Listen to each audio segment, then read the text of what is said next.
नमस्कार। स्वागत है आपका हमारे हिंदी यूट्यूब चैनल ज्ञान प्रवाह में।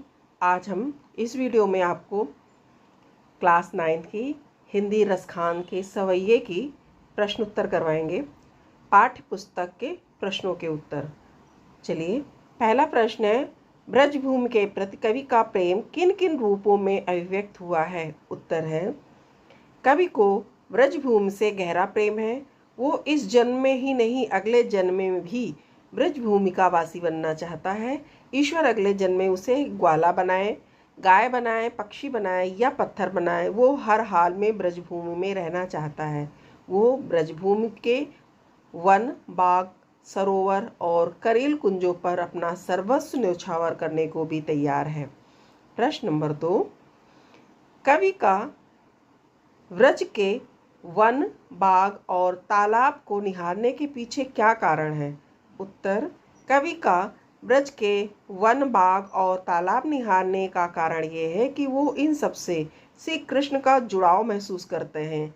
कवि श्री कृष्ण के अनन्य भक्त हैं। अपने आराध्य से जुड़ी वस्तुएं उसे शांति और आनंद की अनुभूति कराती हैं। प्रश्न नंबर 3, एक लकुटी और कामरिया पर कवि सब कुछ न्यौछावर करने को क्यों तैयार है? उत्तर, कवि के लिए सबसे महत्वपूर्ण है कृष्ण, इसलिए कृष्ण की वो एक एक चीज उसके लिए महत्वपूर्ण है। यही कारण है कि वो कृष्ण की लाठी, कंबल के लिए अपना सर्वस्व न्यौछावर करने के लिए तैयार है। प्रश्न नंबर 4, सखी ने गोपी से कृष्ण का कैसा रूप धारण करने का आग्रह किया था? अपने शब्दों में वर्णन कीजिए। उत्तर, सखी ने गोपी से कृष्ण का ठीक वैसा ही रूप धारण करने का आग्रह किया था जैसा कृष्ण दिखते थे।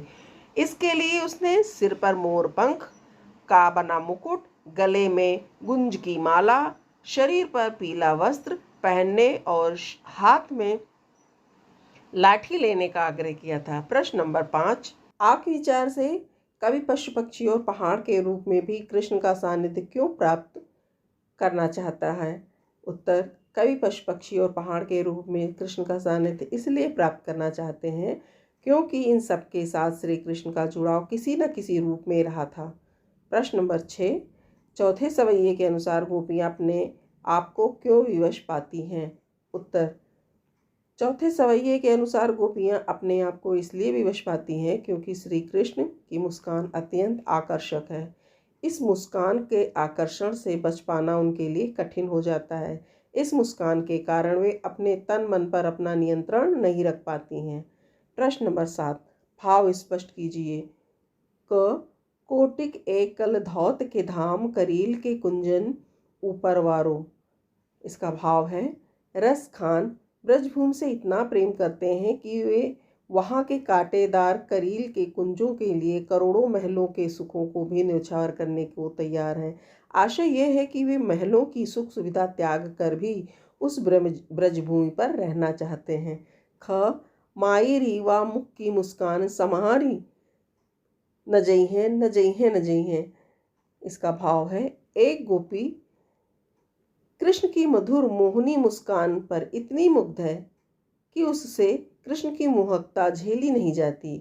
वो पूरी तरह से उस पर समर्पित हो गई है। प्रश्न नंबर 8, कालिंदी कूल कदम की डारन में कौन सा अलंकार है? उत्तर, कालिंदी कूल कदम की डारन में का वर्ण की आवृत्ति के कारण अनुप्रास अलंकार है।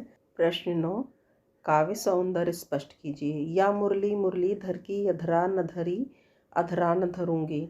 उत्तर, इसमें यमक अलंकार का सौंदर्य है। मुरली मुरलीधर में सभंग यमक अलंकार है। अधरान धरी, अधरा न में भी सभंग यमक अलंकार है। इसमें अधरान होठों पर, अधरा न होठों पर नहीं, ये दो अर्थ आता है। इसलिए यहाँ पे अनुप्रास अलंकार भी है क्योंकि अवर्ण की आवृत्ति हो रही है, तो अनुप्रास अलंकार का भी सौंदर्य देखने को मिलता है। रचना अभिव्यक्ति। प्रश्न नंबर 10, प्रस्तुत सवैये में जिस प्रकार ब्रजभूमि के प्रति प्रेम अभिव्यक्त हुआ है उसी तरह आप अपने मातृभूमि के प्रति अपने मनोभावों को अभिव्यक्त कीजिए।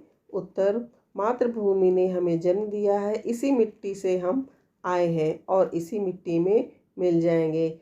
ये हमारा कर्तव्य है कि हम इस भूमि के परोपकार के बारे में सोचें। हमें भी अपने मातृभूमि के कण कण से प्रेम होना चाहिए। जब जब हमारी मातृभूमि पर कैसी भी आँच आएगी, हम ढाल बनकर खड़े होंगे और उसकी रक्षा करेंगे।